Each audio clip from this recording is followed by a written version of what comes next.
Welcome to another episode of That's Some Crazy Shit with Kelly and James. My name is Kelly, and my co-host, his name would be James. Mr. James. What's up, dude? James. Hey, you know how it is. Corner office or corner studio. Sorry. Yeah, I get it. Confused. Get it right. There's so many corners. That is funny. Guess what? What? We got a really cool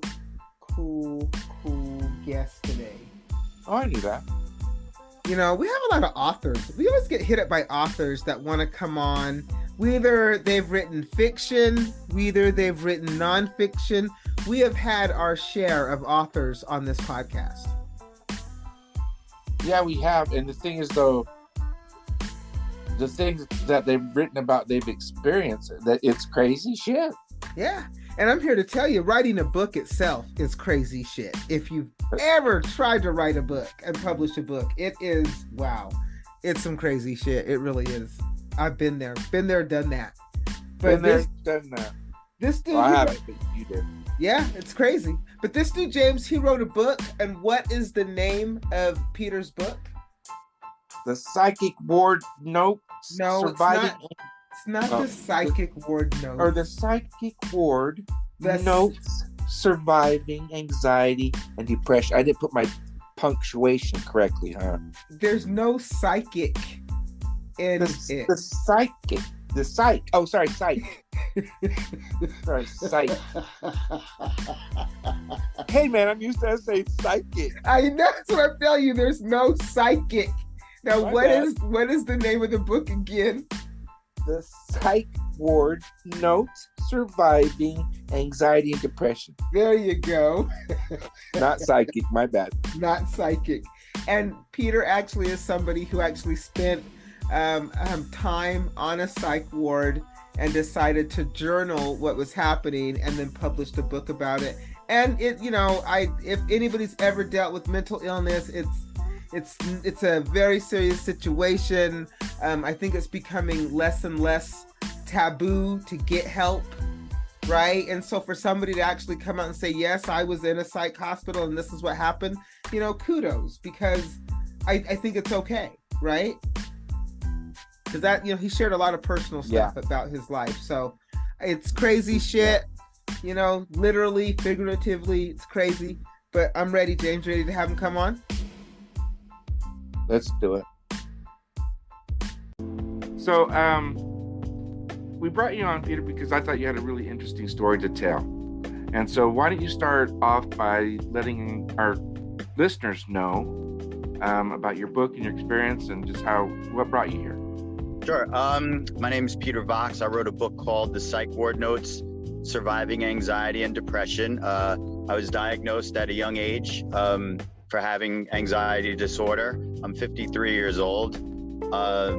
When I turned, the year I turned 50 into turning 51, I was hospitalized after having just, 10 years of, a downward spiral with mental illness. And it was finally time to, because of medications and things like that, it was that sped up the process of me being hospitalized. So while I was in the hospital, I kept a journal at the advice of a psychologist. I started writing a journal about my life, and then it became more about psychiatric wards and more about, mental illness and medications and obviously my experiences and then the experiences of the other patients. And just I was listening to Dr. Yoho's interview, and he was talking about the about pharmaceutical, big pharma, and he mentioned Prozac and Xanax. And I'm one of those people that had a suicide attempt on Prozac, and the way I had suicidal ideation, and the way I got rid of it was taking a big handful of Xanax. And wow, I could have overdosed on the Xanax. So it's I'm one of those examples of people that he was talking about. So I was listening to the interview, and I'm like, oh, that's a coincidence. I was laughing. I was like, that's me. So I wrote a book about my experience at psychiatric hospitals, and then it became after I got tired of writing about myself, I started looking around and look at this patient and what is this person's affliction? Schizophrenics, and I just learned more about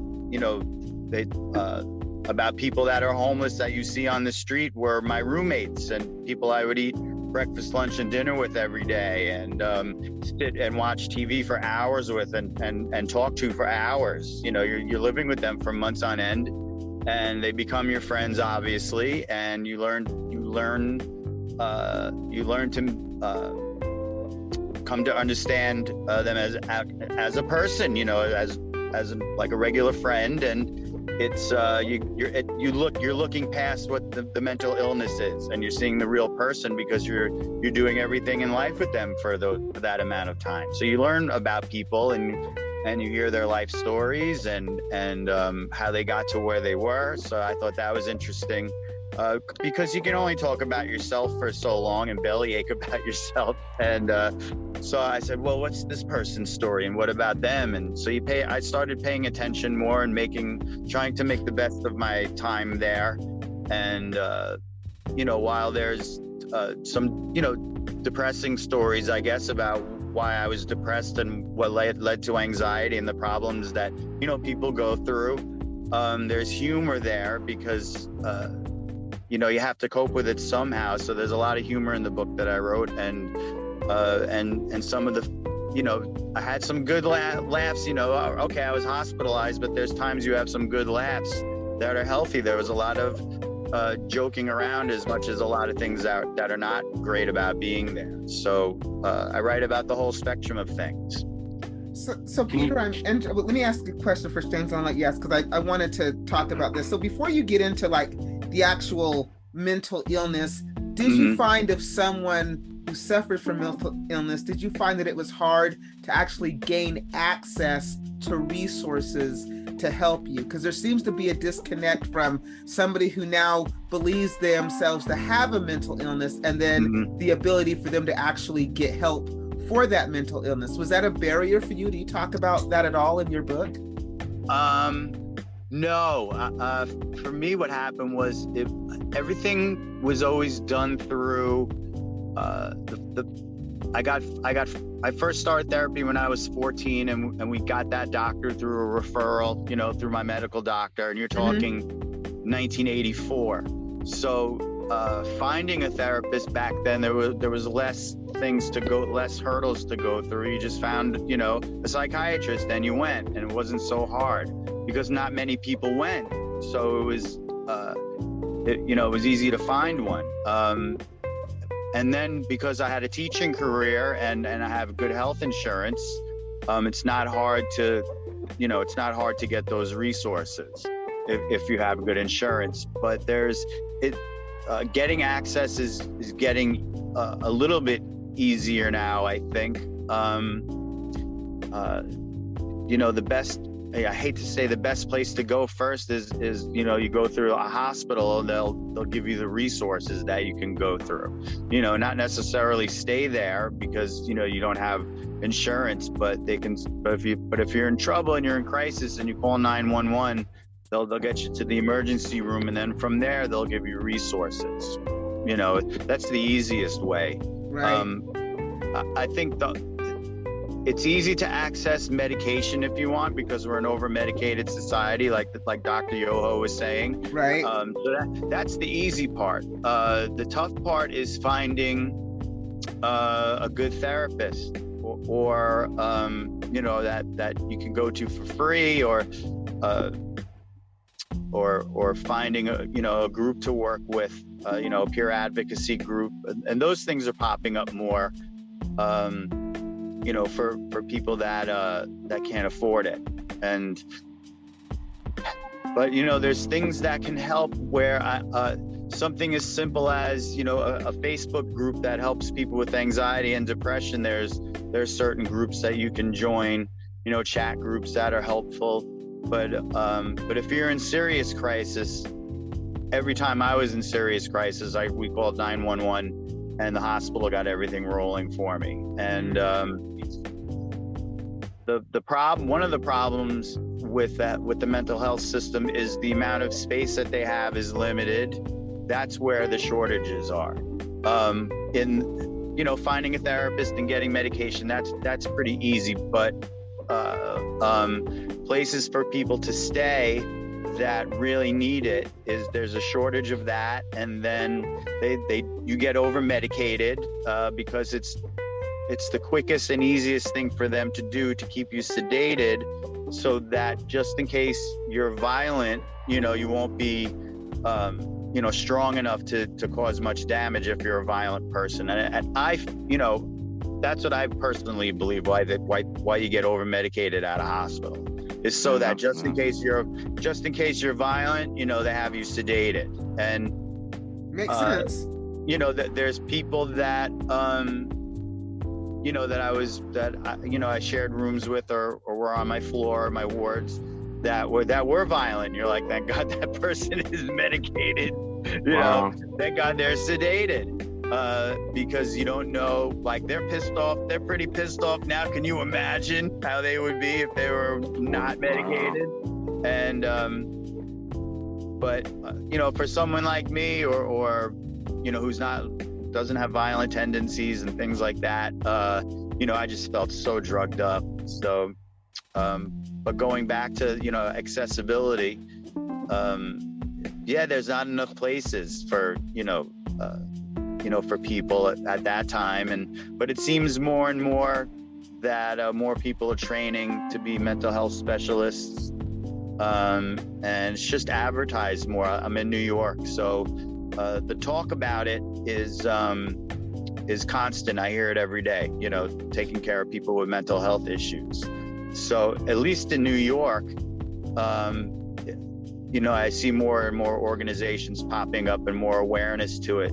Is the fact, is there something being done about it? Like, I was in Bronx Psychiatric Center, and I was in the new part I almost said a hotel. I was in the new part of the psychiatric hospital, and their old building, they're not using anymore. So it's empty. And I'm wondering, why is it empty? Is there something structurally wrong with it? Or is there asbestos? But if it's empty and you need the space, you have to reopen it and use it, and maybe, and put some money in, upgrade where it needs to be upgraded, and it can fit a few hundred patients. And, then you need the workforce for it. And yeah, it's true. Because there's a lack of mental health professionals, I believe that's the other why they keep you overly medicated. Because, if you're not getting, enough group therapy, and you're not speaking about things enough, or there's not enough people to help run, even an arts and crafts group or the exercise group, we got to keep you calm, so they drug you up, So I think it's in an in-between phase where it's not impossible, but you have to do some independent work to get help quickly. And I do see commercials a lot for, therapists online. You can do it remotely. So there's things like that. And then I'm seeing commercials for where you can just talk to a doctor online, and they'll send you.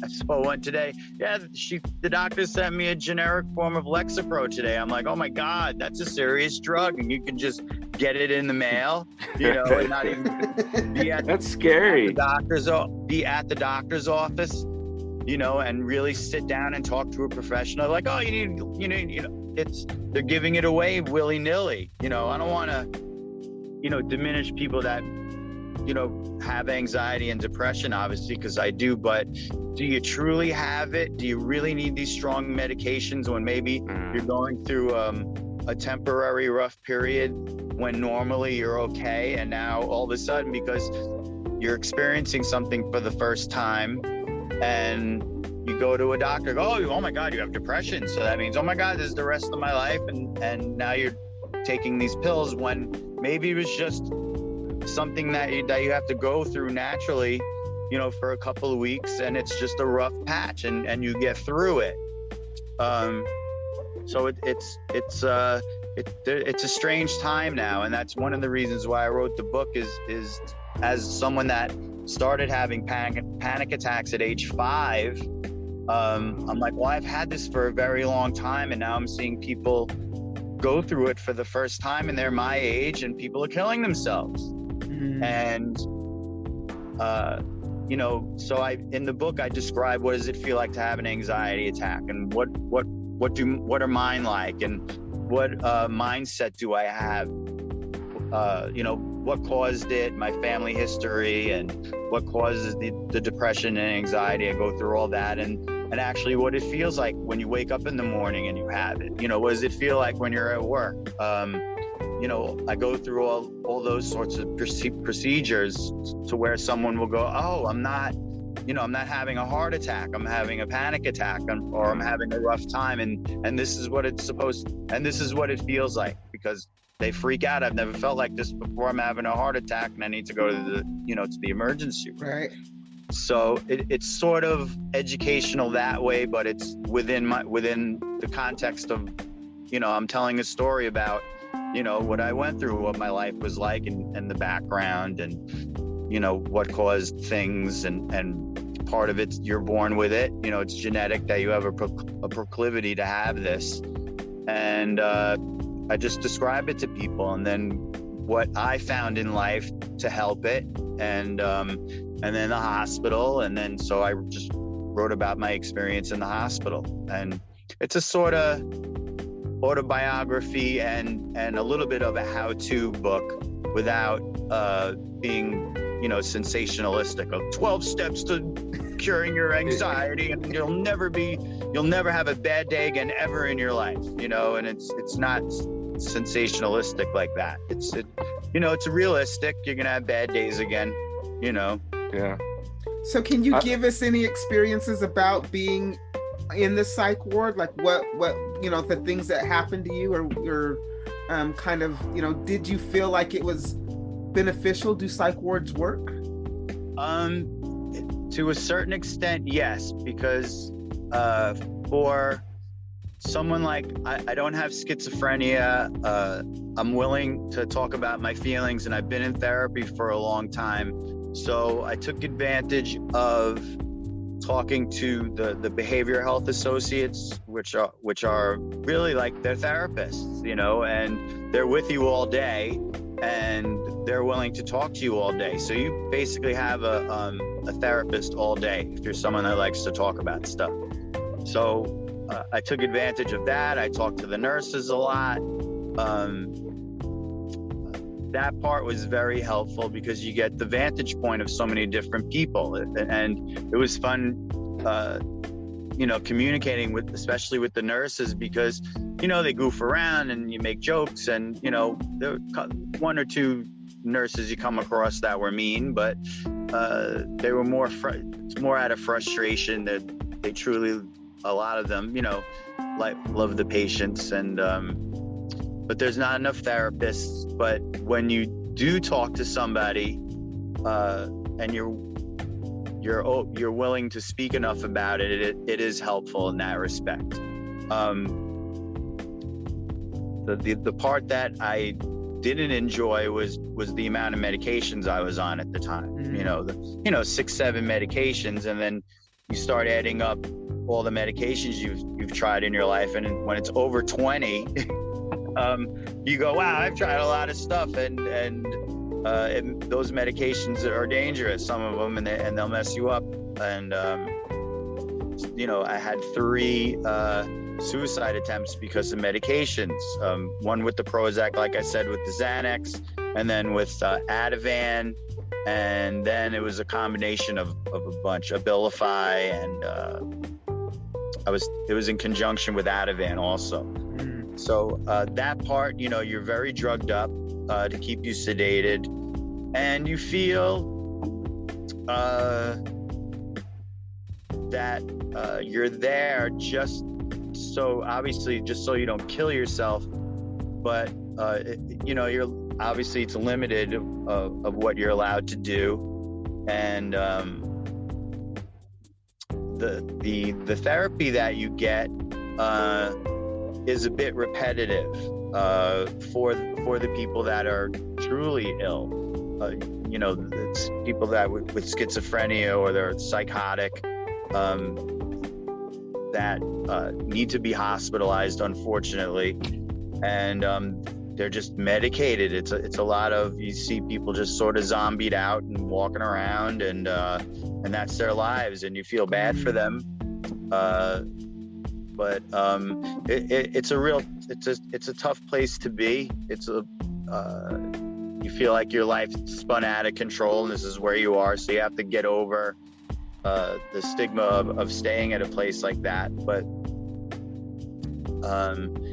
it helped. It's better than being dead. And yeah. So I made the best of it. Like I said, you make friends, and you joke around a lot, and then you talk.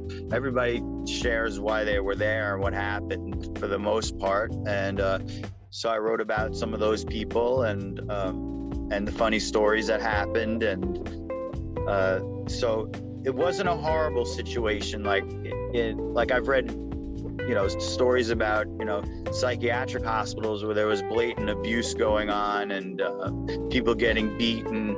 While I didn't see that, I saw people that were getting out of hand, and unfortunately the police have to come up and they got to be held down, and you see somebody get medicated, and that's,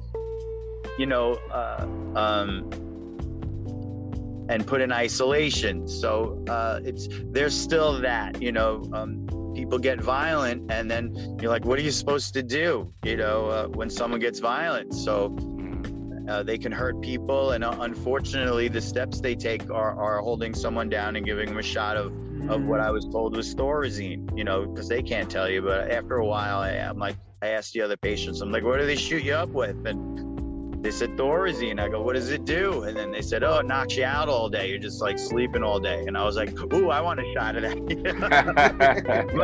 I'm like, how come I never get the needle? They're like, you have to act out. And I'm like, I can't fake acting out, but I'm like, just give me something, because, I'm like, I'm sleeping all day and feeling in a nice coma would be pretty good right now. But I felt they kept me there for longer than I needed to be there for money reasons, because insurance was paying for my stay. And there was, at a certain point, I said, what else can we do here?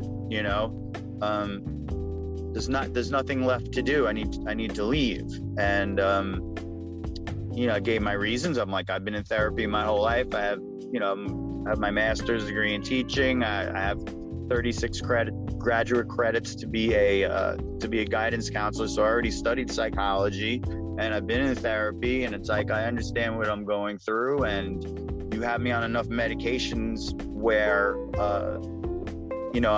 I'm starting to see where this is, like the doctor said, it's a money machine. You're just pushing meds on. And I said, why do I feel I'm going to get a bill after I get discharged from here for these extra few months? And they said, oh, you won't get a bill. And I got a bill for $500. A few months after I got out, I'm like, oh, there it is. So I got this bill, and a woman that does, the paperwork there, she goes, if you ever get a bill, you send it to me and I'll get it expunged. And that's exactly what happened. I sent it to her, and she got the bill expunged. She had the insurance company pay for it. So it is, there's a certain amount of money, that they need, because let's say there's nobody waiting for my bed at the hospital. They don't have someone on the waiting list to get in. And they don't want to discharge me because then there's an empty bed. Right. So they're not going to make any money. So let's keep Peter for a few more months until there's someone that needs to get, until they want to get someone into the hospital here, so let's keep him a few extra months. So I felt that's what they were doing, Did you ever wonder if you were ever going to be able to get out? I started when it got to the 11th, like the 10.5 month mark, and it was, I did it a total of 14 months. So there was 2 weeks here, 2 weeks there, 3 weeks here, and then I did 11 months in a row. So when it got to the 10.5 month mark of that 11 months, I'm like, I need to get out of here. here. I started getting scared because I knew a few people there that were there, 6-7 years they're living there at Bronx Psychiatric Center. Yeah. I'm like, how long have you been here? And he's like, 10 years. I'm like, holy shit, and I'm like, I'm never getting out of here. And so you start getting scared, like, oh my God, I'm going to be here forever, and the one good thing was the social worker there, when I got admitted, because I did the last stint, the 11 months was spent at 3 different hospitals. So the last stint, the third like trimester, the third trimester was at Bronx Psychiatric, and that social worker, when I checked in, so he's like, I don't know why you're here, because most of the patients have schizophrenia and need to be hospitalized for years on end. And he goes, I don't understand why you're here. You're not insane. You're obviously cognitively aware. You just have really bad depression and anxieties. And he was gonna try to speed up, my getting discharged. He's like, hopefully you're not here long, but for whatever reason, I was kept for a few extra months, and I believe it was for money reasons. And COVID did start when I was there. So I got there in February 2020, and then a few weeks later, COVID hit. And so I caught COVID there, but it wasn't, I didn't have it where it's not even, it was a headache and a fever for 2 days. And that was it. And I took Tylenol. So by the time I found out I had it, because the testing wasn't quick yet, I was already finished with it, and I was back to doing what I was normally doing. And the doctor was like, "Oh, you had COVID." I was like, and I got scared because I'm like, "Well, what is it?" Right. What's gonna happen? So I think that slowed things down of me getting. I think they use that as a reason, because everything was on shutdown. So they're like, no one's leaving and no one's getting out and no one's coming in, sort of thing. And that maybe added to it, the shutdowns. But if I was isolated, but yet again, someone on my floor died from it, and I caught it, and a few other people caught it. So, and they didn't know what it was, early on. So it was sort of like a science fiction movie. I was like, I'm in a psychiatric hospital and there's a pandemic, the world. That is a good, you should write it. What is this? And I'm looking out the windows a window with gates in front of it, so no one jumps out. So wow. I'm just like, oh my God, I can't get out of here. I'm in pajamas all day. I'm on all these medications that are making me really heavy. And the thing I'm looking forward to most is Friday, because they had pancakes for breakfast. And I had 3 friends that hated pancakes, so they would give me all their pancakes. And that's why you get so heavy, because one day's pancakes, one day's waffles, and one day's French toast. So when you make friends with the people that didn't like that food, they're giving you their breakfast. It's like trading it. At a cafeteria when you're a kid. You're like, I'll trade you my French toast for your fruit cocktail. I'm here, deal. And you do that with enough people, and the medications, you get heavy. So that is so funny. Peter, if somebody is interested in getting the book, tell us the name of the book again and where they can get it. Sure. It's called The Psych Ward Notes, Surviving Anxiety and Depression. They can get it on Amazon, Audible, Kindle, Barnes & Noble, Target, Walmart, and it's on 42 audiobook apps like Scribd and Chirp and Google Play, Apple. Nice. And it's a memoir, and it goes from the origins to where the mental illness came from, what it did to me, how it affected all facets of my life, career, marriage, being a father. I'm a musician, so there's stories about being a musician, having all this, and mistakes that I made in life, and learning from that, and I call it surviving anxiety and depression, but it's living with it. What's it like living with it, and a lot of people said it, this was great for someone like I was talking about earlier, who never experienced this before. And now they know what it is. And it's sort of like, in my mind, when I was writing it, the question that I was thinking over and over in my head was, I wonder if anyone else feels this way. And it's almost like a question to the world. Does anybody else feel like this? And this is what happened to me. And this is what I did about it in all different facets of taking medication and exercise, and what's going to help you make you feel a little bit better and cope with it a little bit better. There's no promises of anything. It's this is what it is. And this is what makes me feel better. And this is what makes me feel worse. And be open to trying different options. And the things that I promote in there are simple things like getting exercise, just going for a simple walk. And like you said at the beginning, because we're wrapping up, so to go back to the beginning of how to get help. Don't be afraid to get help. It's better than being dead. Right.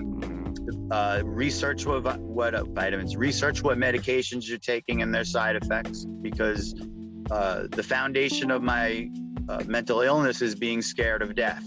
So, and that's all detailed, but obviously for time's sake. But if you go from someone that's afraid of dying to someone trying to kill themselves because of these medications, be aware of that.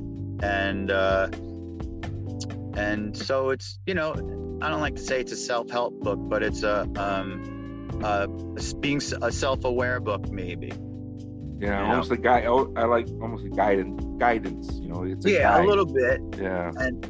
And hopefully, people relate to it, and and just to understand what they're going through is not something that's so uncommon, because it's very common now. And that's the other thing, I'm worried about everybody.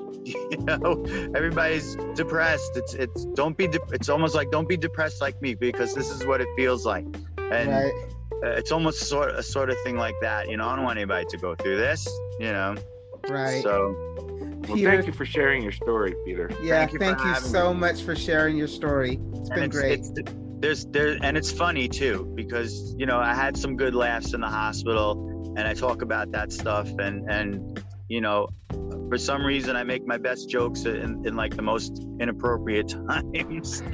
So just because that's the coping mechanism. So I'm like, all right, so I might as well put my humor in there, make it not such a serious book, but there's everything in there. Well, thank you so much for coming on with us. We appreciate it. Thanks again.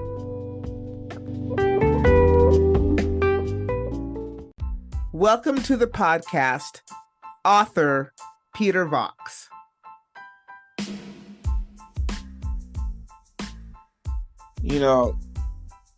That's pretty brave of him to share his story, because not a lot of people want to talk about that stuff, much less, survive it and take notes and then be able to still see the humor and all the craziness that's going on around you.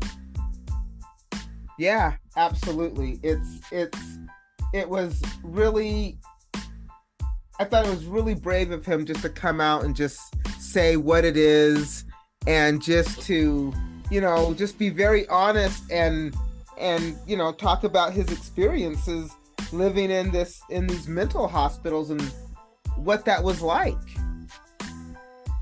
Right? Yeah, and I think he helps eliminate some stereotypes people might have about mental illness.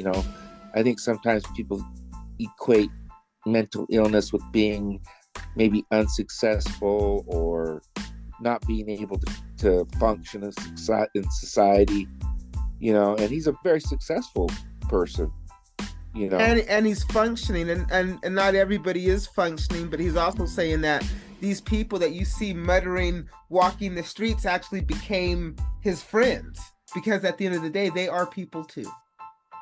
And I think people lose sight of that. Yeah.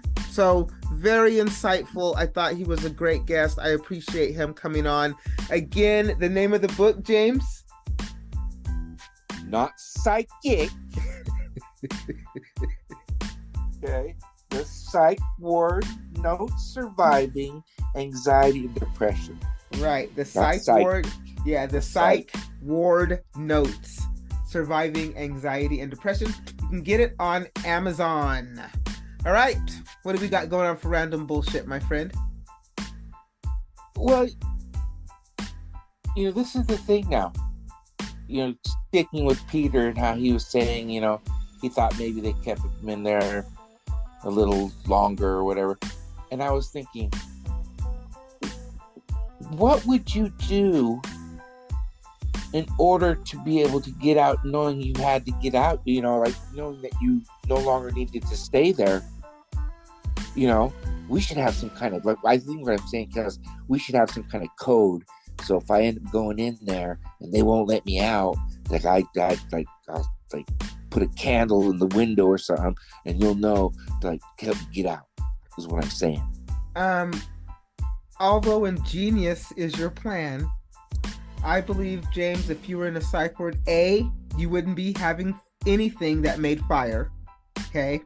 That's true. My bad. So as far as putting a candle in the window, probably not going to happen. I don't think they're going to be giving you a lighter or matches or anything like that. Although a very ingenious plan, I don't think that's realistic. Because remember, dude, you're in a psych ward. Okay. And my question is, and because you're in a psych ward, I have to ask exactly why are you in a psych ward? Because I think I missed that part of the random bullshit. Did you tell me why you went? I'm just supposed to come get you? You could really... but that's what I'm going. Does it really matter why I'm in there? What matters is they won't let me out now. And maybe there's a good reason why they won't let you out. They didn't want to let Peter out. You're not Peter. You're James. Well, but I'm saying, if I were in the same situation, I want someone to help me get out, man. That would be scary. You laugh now. Wait until they keep you. I'm not going. Help me, and I'll go. Sorry, can't. I'm not going unless one of my children check me in, and there's, that's probable. But I'm not going willingly. There's like a 35% chance it might happen. Yeah, there is. That's true. But I'm not going willingly. It's not happening. Well, that's the thing. You go willingly, and then they won't let you out. At what point, when they won't let you out, even though you went willingly? That's the scary thing, man. Well, you know what the solution is? Don't have. Well, you're gonna say don't go. No, don't have insurance, and then it's not a non-issue. Well, yeah, because they probably wouldn't even let you in. Right, because you can't pay for it. So yeah, you can't pay it. So you're not. You don't need mental health. You don't have insurance, so you don't even have to worry about it, James. So see, problem solved. See, it's America, man. You're like a fixer, man. I fixed it. You did. I'm sorry, my anxiety's all over. I fixed it. You'll just remain. The voice of reason. You'll just remain uninsured, and you don't have to worry about it. Don't ever have to deal with another doctor again for the rest of your life. That's true. Problem solved. Thank you. That's true. Can I get an appointment? Yeah, we have one like in 7 years. Okay. Still don't have insurance. But we'll get you in. Maybe not. In 7 years, we'll get back to you. Yeah. If we have an opening. Oh, that's the wait list? Yeah, because you don't have insurance. Oh, fuck. So, I'm just saying, you're uninsured. So you don't ever have to worry about going to a psych ward. They won't keep you because who's paying for it? You think that shit's free? No, sir. Well, and Peter said he had great insurance. Peter said he was always insured. So in your story, you're uninsured. So you're no worries. Well, it's my story. What if I want insurance in my story? You don't get insurance. You didn't say that. You're uninsured. You're uninsured. You don't have to worry about it. You're not going. You can just wander around the streets muttering to yourself. No, that's your story. No, because I'm not going at all. I keep my faculties until the day I no longer am on this planet. I leave here knowing exactly what's happening. Well, let's hope so, my friend. There's no hoping. Still trapped, my friend. Still trapped. Yeah. Rusty and hard to open. But still, nonetheless. Yeah. Yeah, that's funny. You can get us on Facebook, Instagram, Twitter, YouTube, and LinkedIn. You can check out our website, www.thatsomecrazyshit.com. No, actually, it's thatsomecrazyshitpodcast.com. Podcast, yeah. .com. Yep. Next week, James, another guest. Oh, well, not always, but yes. Yep, another guest. Yeah, you're true. Not always, but probably 95% of the time, it's another guest. And when it's not a guest, the two people we have usually do a pretty good job. They do. Why are we referring to ourselves in the third person? Because we hit it big now. When you start talking about yourself in the third person, you know you hit it big. Right? Or you think you hit it big. Yeah. All right, my friend. Now you have to start. I'm going to start with saying, like, well, when James Baez gets on the podcast, James Baez likes to talk to Kelly Morgan about what they're going to do. And when Kelly Morgan gets on the podcast, it just changes the whole mood because she's that chick. Welcome to the podcast, Kelly Morgan. You're like the chick, the voice on the Warriors. Warriors. Yeah. Not that voice. Oh. You could be that voice, I guess. I was thinking the radio voice. Oh, not the dude. Oh, I forgot what she dude said. If you want. All right, James, wrap it up. We're dating ourselves with Warriors. Bullshit, then. Yeah, we're dating ourselves with the Warriors. Well, until then, next time, people, keep your minds open.